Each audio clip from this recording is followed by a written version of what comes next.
Good morning, everyone. Thank you very much for again joining the webinar. We have got so much of appreciation after our two webinars. So those who have joined in this third webinar, we really appreciate your time. And we really thankful for your appreciate your comments and your feedbacks which we have received after two webinars. So that's a kind of inspiration for us to do more webinars. So yeah, let's start. So this is webinar number 3. Uh, uh, those who have not joined our last webinars, let me introduce myself. Nirav Darji. I am the project manager from Transav Technologies. I've been with Transav for almost 2 years. Overall, I have around 7 years of experience. We have served so many industries in last 10 years, and our main expertise are asset management, spatial urban planning, spatial integration, revenue augmentation, property tax survey. Uh, and on the top of that, we have served so many city corporations, and we have implemented our platform on a statewide and a nationwide platforms too. So that's all about myself. Before I start my webinar, I just want all my attendees to please mute yourself and turn off your video so that other attendees will not get hampered during the conversation. And if you have any kind of questions, please do let us know in the chat board. Our moderator are always there to answer any of your queries. Post this webinar, there will be 5 minutes of break. So we will gather all your written comments and questions or any kind of suggestions. So I will answer all those questions, and I would really appreciate as much as you interact with me. That will be another kind of cherry on the cake for us. So yeah, let's start. Thank you very much again.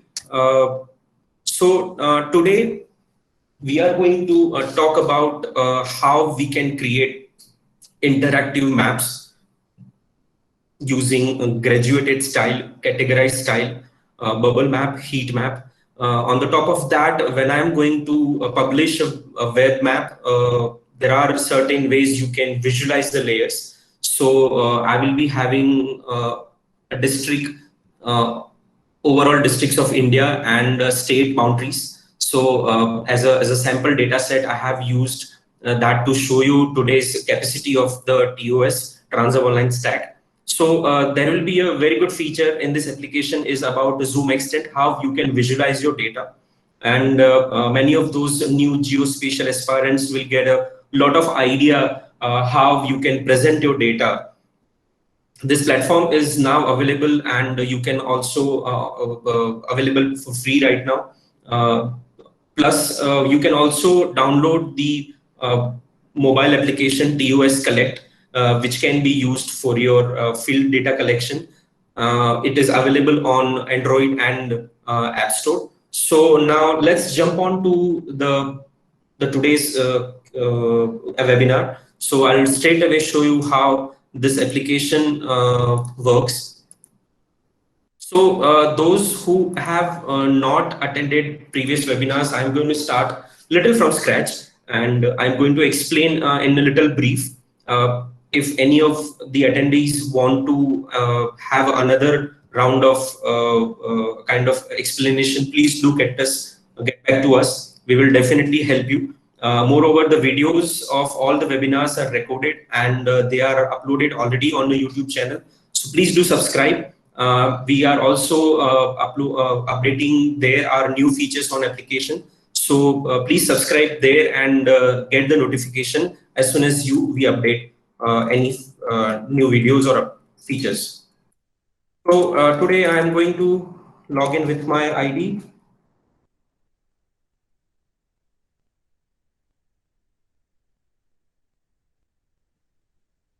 So again, those attendees have never attended this two webinars.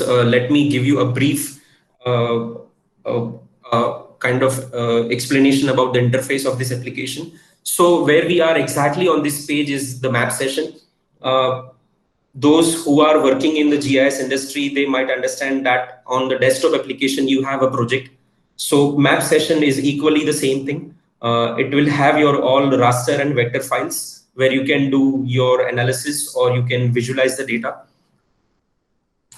User stats is basically where you can see the space, what you have utilized. You could see on your left-hand side, plus the layer, the vector layers which I have uploaded on this particular platform. We have also uploaded some rasters and we have created some forms. So this is a live application where we are using this application on our day-to-day base. On the top of that, some of those we have received some inquiries about the API hits and subscriptions. So we are really keen to inform everybody that the web map services and web feature services are for the ones where you can publish a WMS and a WFS feature services, and this will help you in and showing your projects to the clients, or you can also do a presentation on top of it.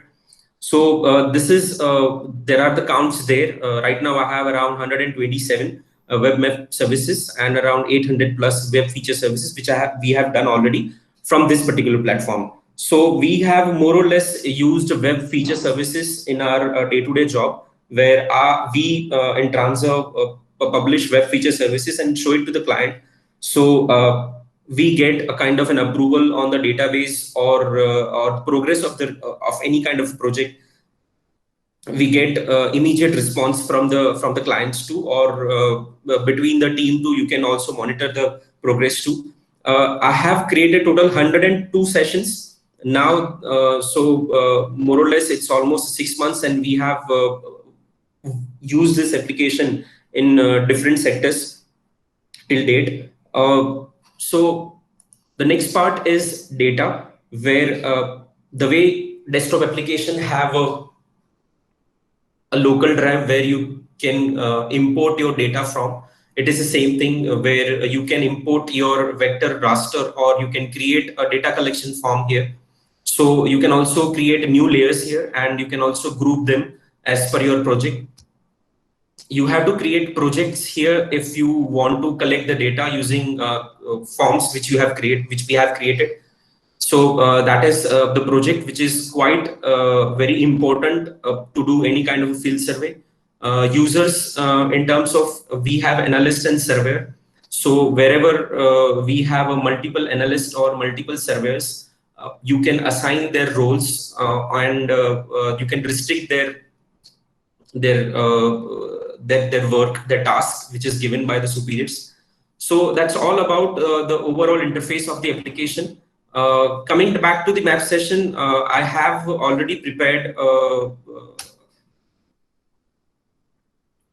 I've already imported my layers, where you could see I have Indian states, Indian districts. I have points of all the districts.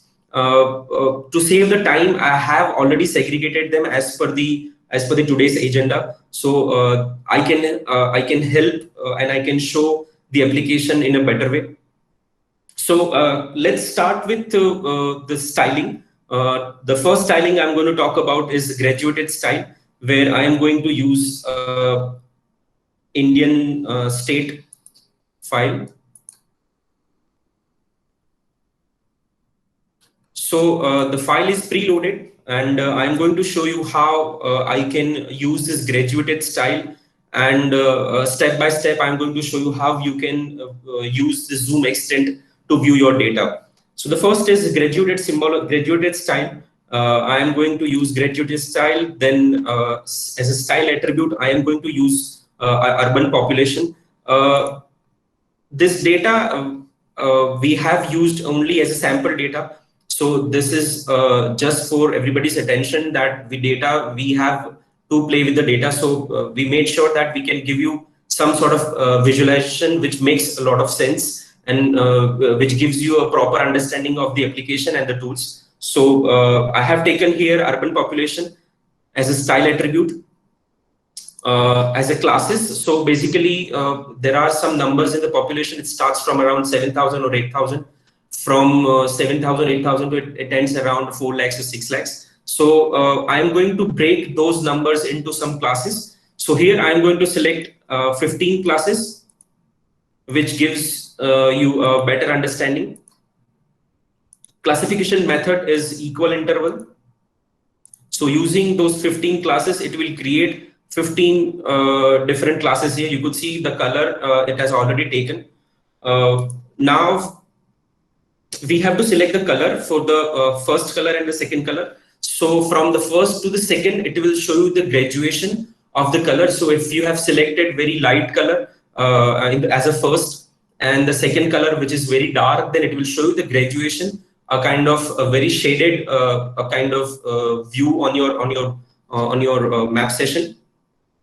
So for the colors, I have already created one Excel sheet which saves our time, where I will directly just put my numbers here. If you want to have RGB or HSL values, you can also select here. Today I'm going to use only HEX. So that's what my color. We have very good palettes already pre-loaded here. You can also select the colors from here too. So this is the first color. The second color which I'm going to choose is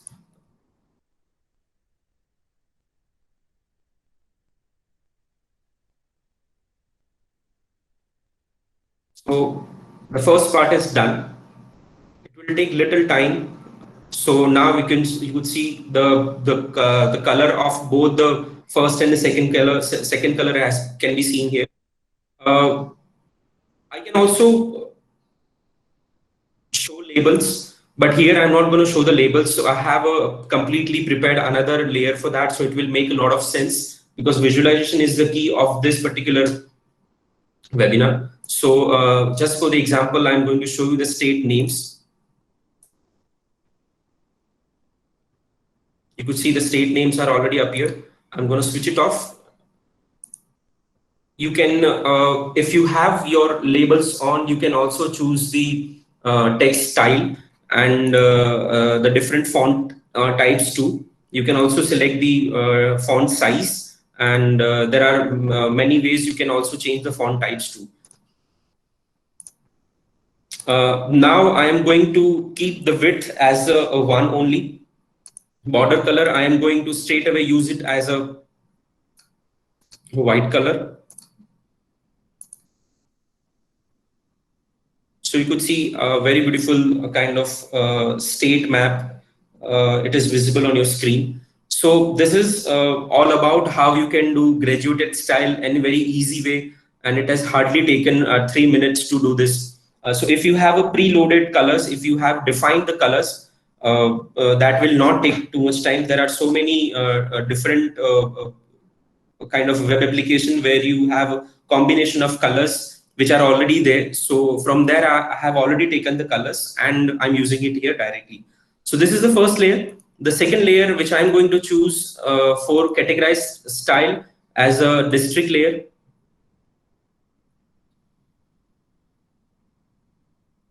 So here in the district layer, before I start, I just want to explain the use case of graduated style, that where we have a variety of data in numeric format, and a user would want to do any kind of a visual analysis. So in that case, graduated style can be used to be very precise to explain this style would be where current trend in COVID-19 we can explain through a graduated style.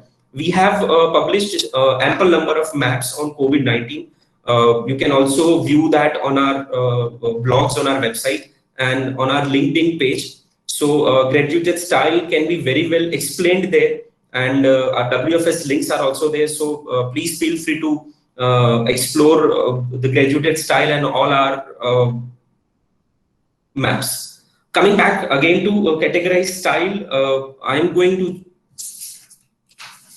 again in categorized style, we have to choose one attribute, where as an attribute I have selected a range total population. So Categorized style, in general, it can be only used where you have a textual data.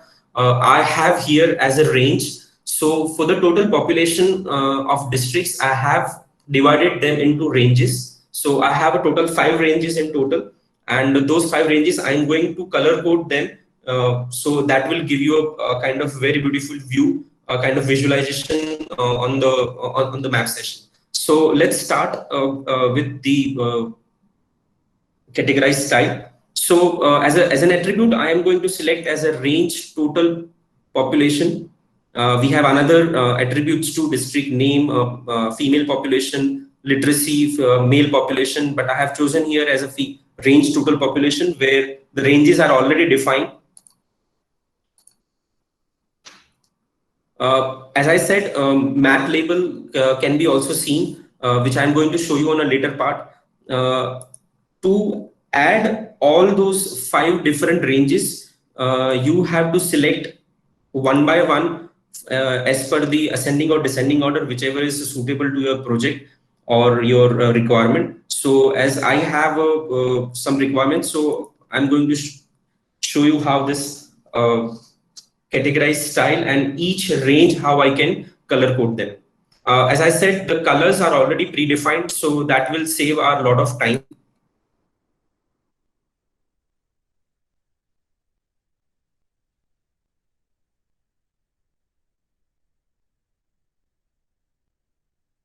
You can also define the range, the opacity, which I'm going to take it as a 55. Border opacity of that particular polygon would be 70.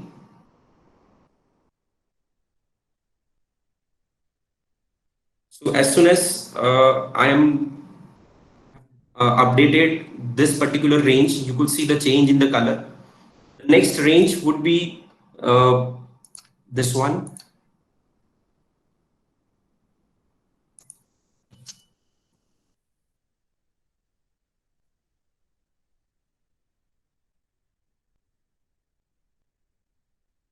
The width for this one, again the same. You can definitely define the width and border color as you want.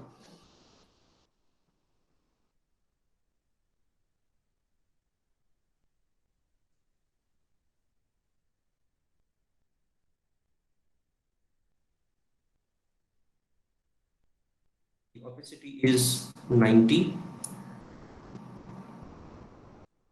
and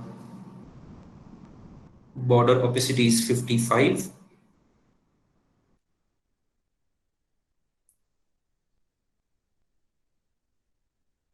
Not done it.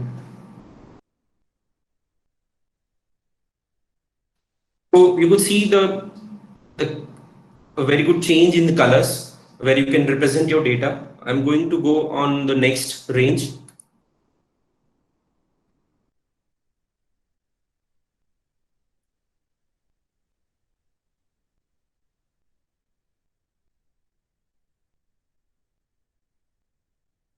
It is 0.75.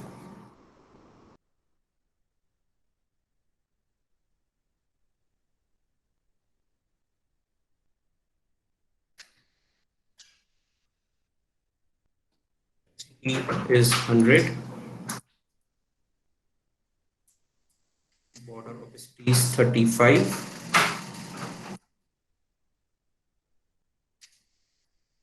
The fourth category is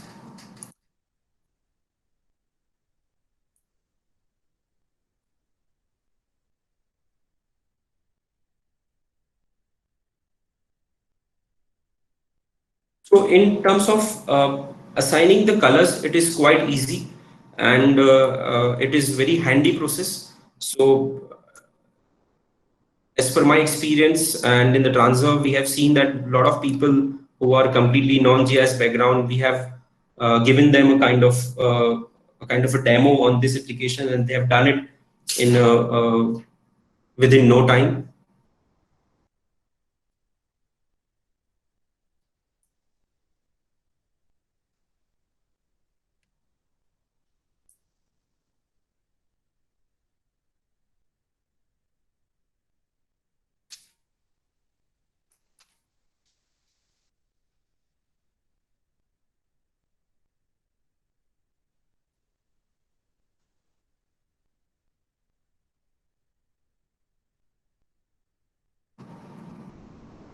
opacity is 50. And border opacity is also 50.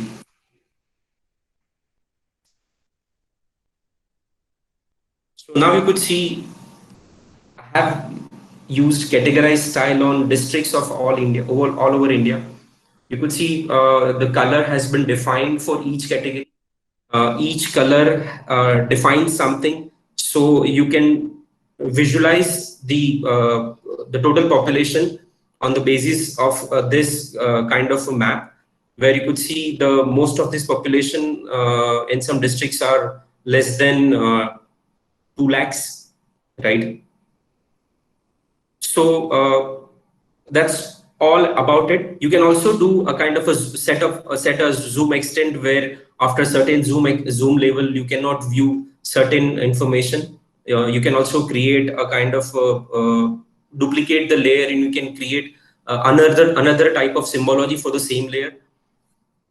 So use case for categorized style in terms of when we have a data in a text field or any kind of a ranges has been settled within the data, so we can use this style.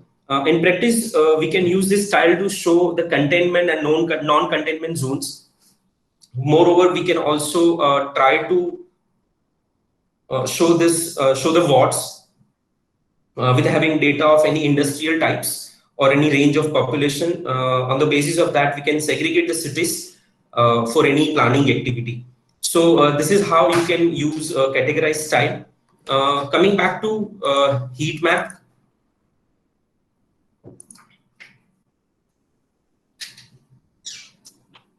So under heat map style, we have two different styles, bubble map and heat map style. So first I'm going to talk about heat map, where you are going to select which field you need to show as a heat map.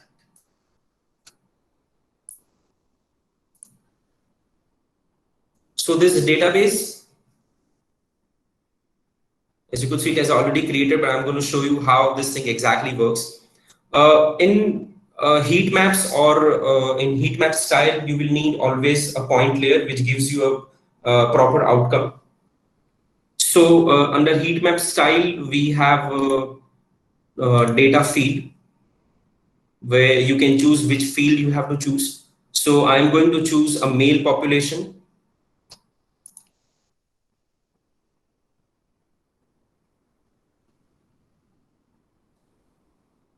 The lowest intensity and highest intensity has to be defined. So the lowest intensity is the outer periphery of that particular heat map, and the highest intensity would be the center part, right? So the colors are already, again, I said the define are already defined.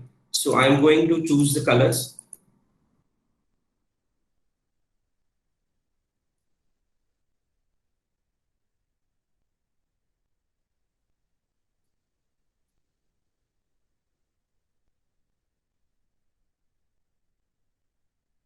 Minimum and maximum intensity, which gives you an idea of the color code and how intense the magnitude of the data you can show. So I'm going to show keep minimum intensity as 10,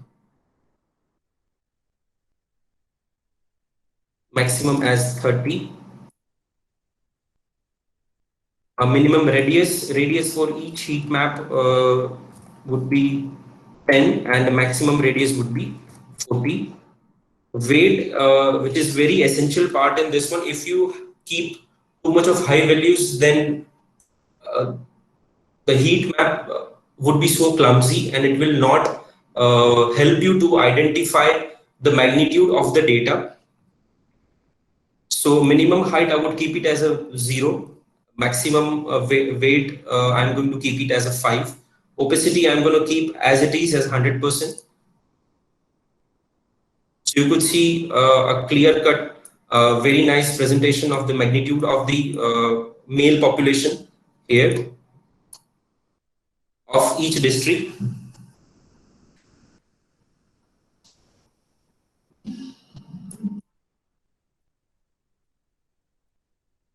Heat map, in a use case, we can use this style to show the magnitude of any selected data field as a color in a two dimension. For example, if we have a earthquake data of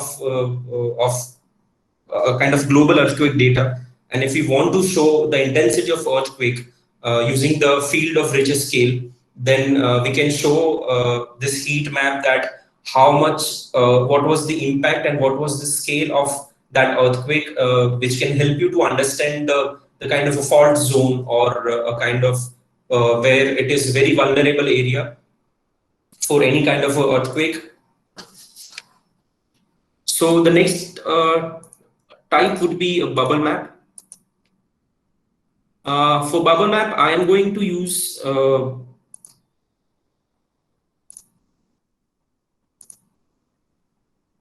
as a data field as a female population.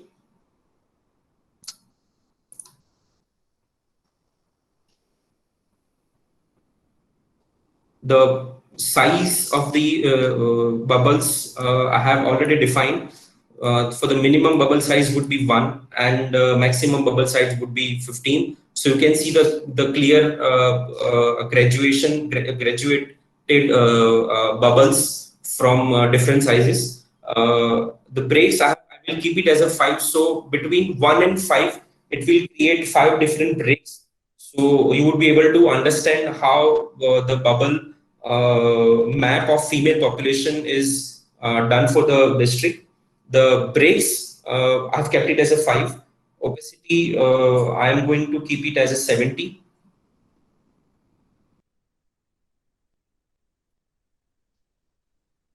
Colors which are already predefined.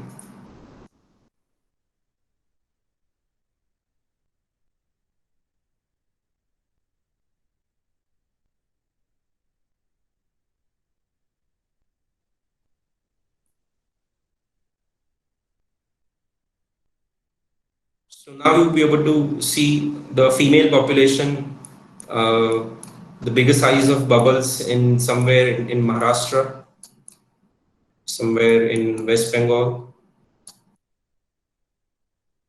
districts near to somewhere in Jaipur.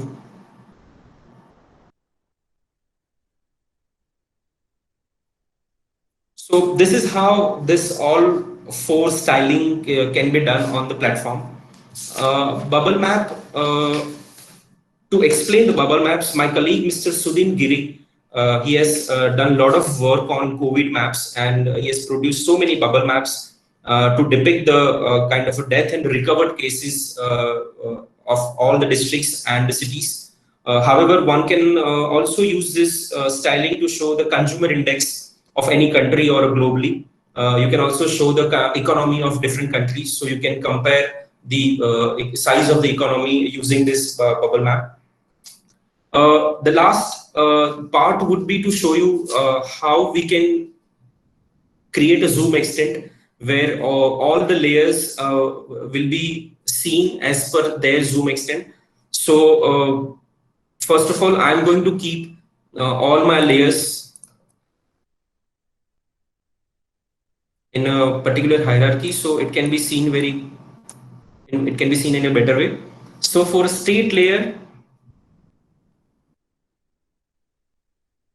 the zoom extent is already defined, which is 0 to 4. So at maximum zoom level 4, the layer would go off, right? As you could see, it is 4.1 here. That's why it cannot be seen. But if I zoom out a little, then it can be seen here, right? So this is for the state. I have already created a point layer for the for the labels. So I'm going to keep the layer zoom extent for that particular state layer as a 0 to 4 only, because once it reaches after 4, then the state boundary and label of states should not be appear on the screen. So that's what I have done here. The next part is the bubble. So for the bubble, I have chosen 4 to 6. So minimum is 4, maximum is 6. So at zoom level 4, it will appear on your screen. At zoom level 6, after zoom level 6, it will disappear from the screen. The next is heat map. For the heat map, I have decided that it is going to be between 6 and 8.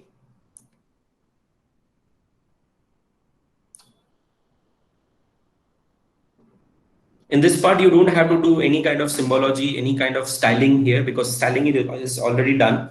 The next part is district polygon. So for the district polygon, I'm going to keep it as of between 4 to 22, because state boundary will disappear after 4. So immediately after 4, district boundary will appear on your screen. District label, I'm going to keep it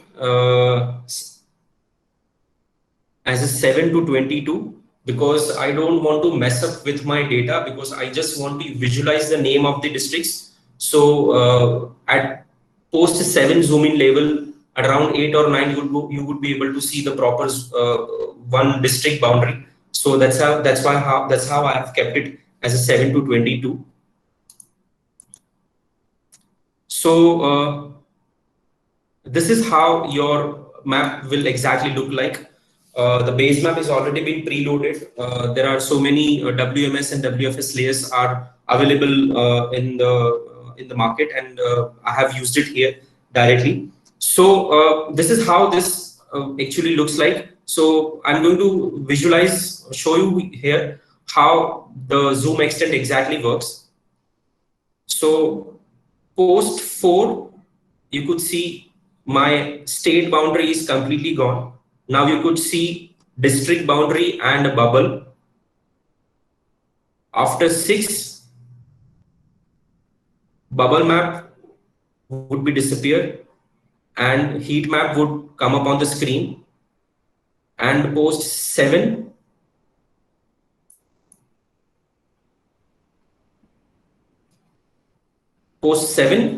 you would be able to see the label of each district.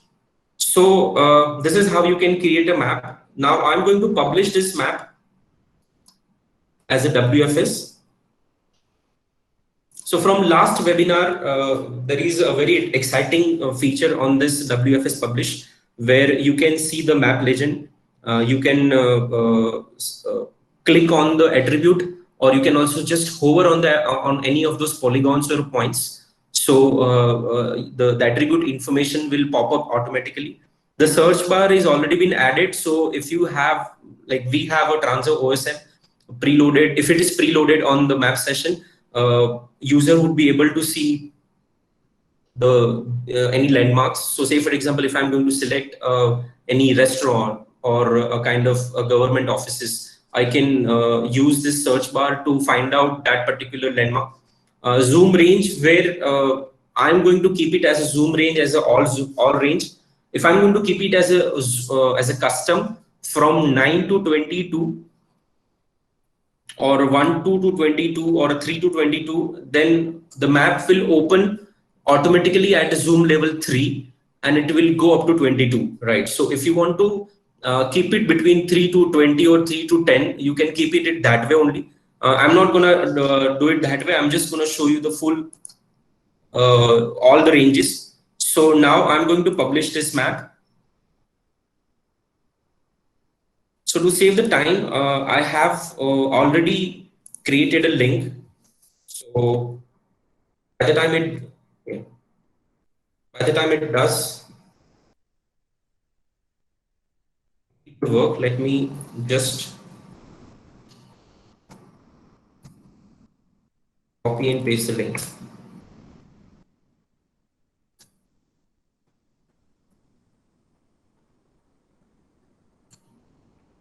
So as you could see, the way I have created a map is visible on your screen. On the left hand side, you could see a search bar. On the legend box, you can switch off or switch on if it is in your purview. So you can also set it up that way. If you don't want to see any of those layers, you can just hide them off. As an Indian states, I have selected urban population. So, and I have created around 15 classes. You can also limit that to 2 or a 5 or a 20. The maximum limit is 20 classes. So that you can do it as per your requirement. So as I said, if I'm going to switch that off, nothing will appear on your screen because all the information, all the layers will be only be visible after zoom in level 4. So if I zoom in at 4, you could see the bubble map and a district boundary will pop up.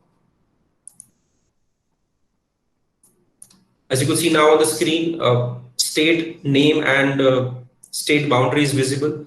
On your left hand side, you could see the district layers, the name of the labels, the name of the districts, and the categorized symbology which I have done so far. So you could view the way you have created a map on your map session, and it will help you to understand. It will help you to analyze. You can also pass this kind of WFS to your client and or your internal team members, and that will create a very good kind of impression or a kind of you can show the progress using this kind of WFS.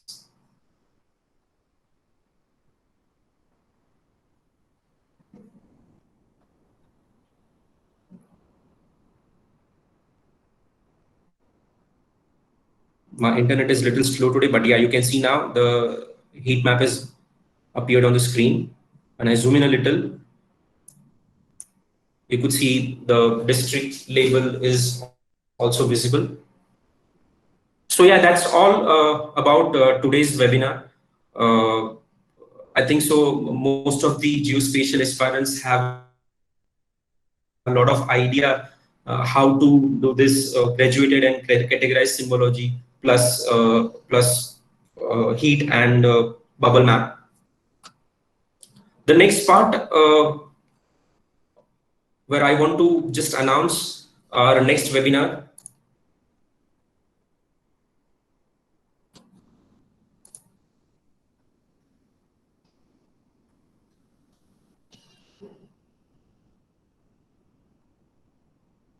So our next webinar is on 13th of August. We are going to introduce two of our other teammates. Ms. Ruhi and Mr. Jaydev is going to lead. They are going to host the next webinar. The next webinar is on 13th of August at 3 o'clock in the afternoon. And we are going to show you the CityOS, which is our, again, one more application on the top of TOS. CityOS, we call it as a municipal GIS as well, because a lot of other Nagar Nigams or municipal corporations have started using this application. In this part, as a use case, we are going to explain as a use case as a property tax survey, where Ms. Ruhi and Jaydev will explain how you can import raster and vector layers, which has been already explained in my previous webinars. You can also create a map session that has been also discussed, but as a part of this CityOS web application webinar, they are going to re-explain it, how to create users in terms of particularly in surveyors. For form creation and a property tax survey, building and premise forms are a very essential part. So for each building, how premises information can be taken and how you define the property, that can be explained by Ms. Ruhi and Jaydev. You can also create a project, which is again an essential part, where you need a map session and the list of surveys, which will help any analyst or admin to kick off the survey activities. There is another very interesting part is ULB and survey management, where you have a map session, and that map session can be directly added on your ULB and survey management, where on your mobile application you can view you can view the